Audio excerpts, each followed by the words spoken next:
dat het hier al je ijs is, dat we schaatsen kennen.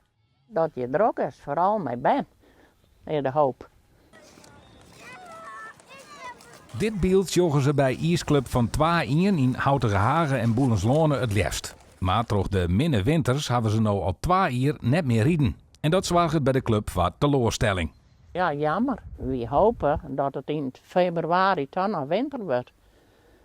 En dat we dan je nog schaatsen kunnen. Dat is dus hoop. En dan kunnen we weer. Dat is gewoon gezellig, ja. Muziek gewoon en ja. Dan kunnen ze leuk schaatsen. En ja, met een sliedeur bijvoorbeeld. Of, ja. Op dit stuit had de vereniging genoeg leden om rond te komen. Maar door het ontbreken van winterwaar zou er verhoring in komen kennen.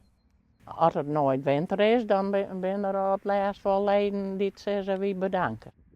Als er naar je mensen in de waard komen te waaien, dan geven we daarheen. En dan vragen we als ze lid worden.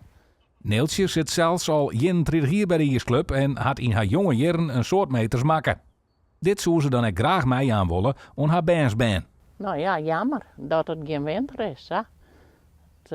Dat zou heel mooi zijn. Er zijn 3 die kunnen schaatsen, maar 2 die kunnen net schaatsen. Dus ja, dat komt ook. Ja, het is bijna nooit winter. En dan moet ze overal schaatsen of skieler. Dat is alles. Ja.